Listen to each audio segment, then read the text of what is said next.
Assalamualaikum warahmatullahi wabarakatuh. Selamat berjumpa kembali di podcast Bapelkes Semarang.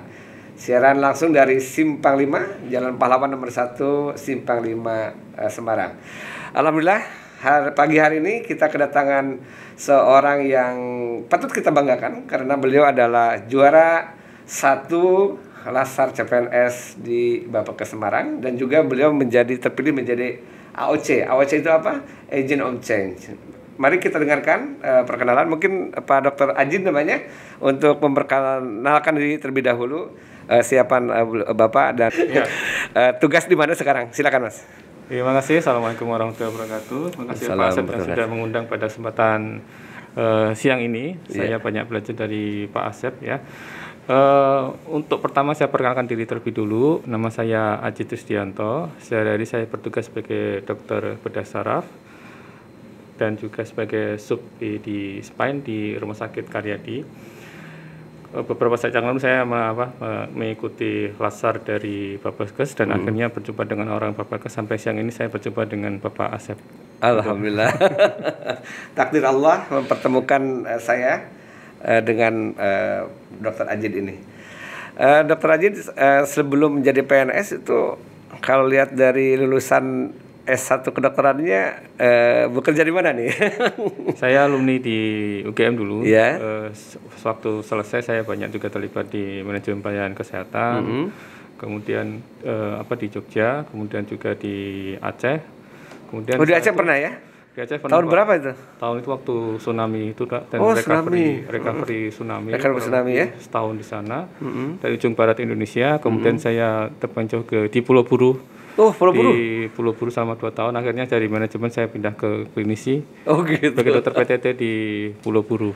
Oh gitu. Nah selama dari Aceh ke Pulau Buru, dalam hal apa nih lebih banyaknya? Sebagai dokternya, sebagai tadi manajemennya, atau bagaimana? Pertama kalau di Aceh lebih banyak terlibat di manajemen di rumah sakit dan juga di recovery di masyarakat. Kemudian pindah ke Pulau Buru, saya lebih banyak bertugas sebagai klinisi di dokter rumah sakit. Itu. Terus dapat tugas belajarnya dari mana? Atau biaya pendidikannya sendiri atau bagaimana? Tugas belajar karena sendiri waktu itu. Saya 1-2 hal yang membuat saya tertarik dengan bedah saraf. Akhirnya saya masuk ke bedah saraf di Bandung, di Unpad, di RSAS. Ya. Unpad apa lagunya? Saya juga dulu pernah di Unpad, di Fakultas Hukum, tapi tidak lanjut. UNPAD, Unpad kita bersatu. Universitas kita, Pajajaran tempat bernaung. Ini untuk mengenang saja. Saya salut sama Pak Dr. Ajid karena ternyata dari sekian dokter itu mau jadi PNS juga. Padahal mungkin seperti kita ketahui banyak aturan yang mengikat di PNS ya. Dan oleh sebab itu supaya pengaturannya baik dan sama seluruh PNS itu diadakanlah Lasar CPNS. Dan ternyata Dr. Ajid terpilih menjadi terbaik, baik sebagai peserta pelatihan itu sendiri maupun menjadi agent of change di dalam sebuah pelatihan atau kelas.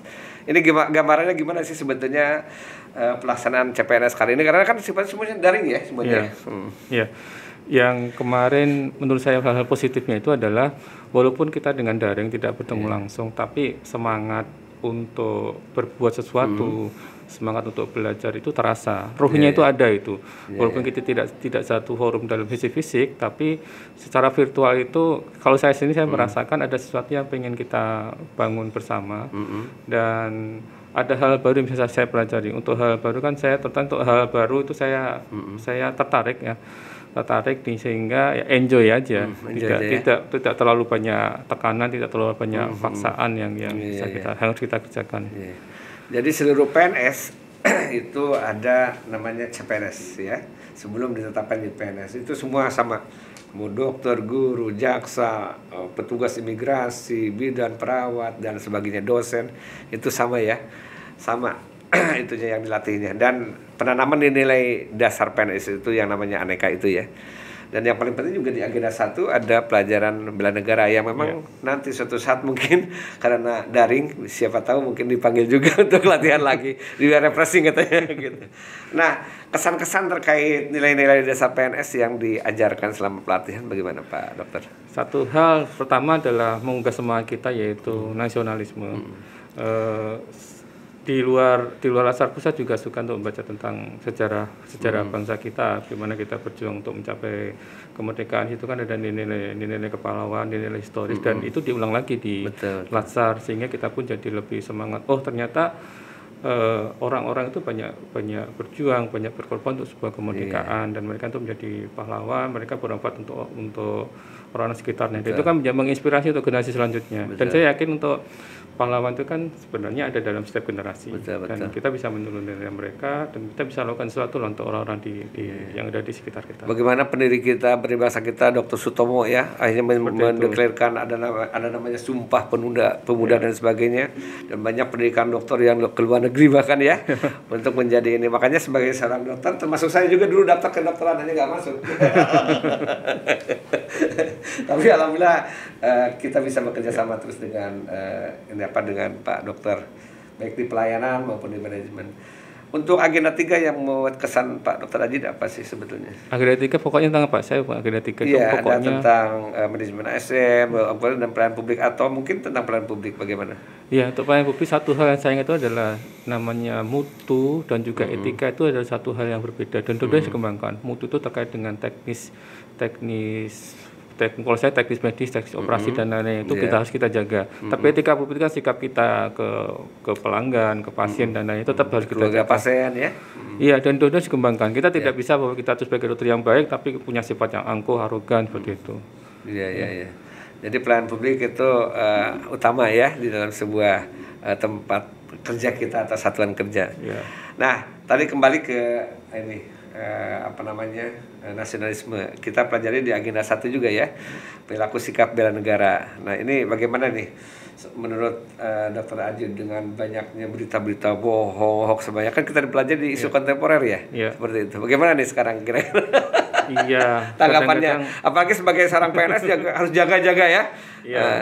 Kadang-kadang dengan ada media massa memudahkan kita untuk mendapat informasi, tapi sisi negatifnya adalah informasi yang kita sampaikan tidak semuanya benar. Ya paling bijak, dan perlu kita pikir ulang mana informasi yang benar, mana yang tidak.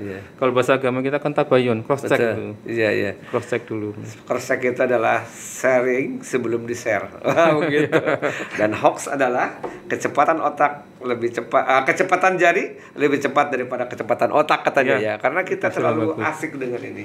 Nah, inilah di PNS itu diajarkan ya. 1 tahun sebelum menjadi PNS diajarkan seluruh tentang hal itu. Nah, ada pesan nggak untuk mungkin nanti ada CPNS yang akan datang terkait dengan Latsar seperti ini? Yang kemungkinan Bapak sudah dengar ya, nilai-nilai dasar PNS akan berubah menjadi berakhlak ya? Iya. Gimana menurut Pak Dr. Ajid? Saya rasa nikmati dan ada hal banyak positif ya. Jadi buat teman-teman yang nantinya keterima menjadi PNS, saya ucapkan selamat dulu. Selamat, tidak hanya ini menjadi satu kebanggaan atau satu hal yang menurut saya tujuan pribadi, tidak, tapi ini kesempatan kita untuk berbuat banyak buat yang lainnya. Dan Latsar itu memberi bekal, saya rasa bekalnya banyak ya, semangat kita untuk maju dan juga teknisnya, dan hal apa aja yang bisa kita capai di sini.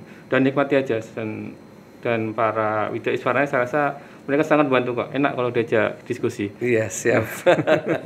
Itulah pesan-pesan dari Dr. Ajid ya, alumni Latsar CPNS Kemenkes RI yang dilaksanakan di Bapelkes Semarang.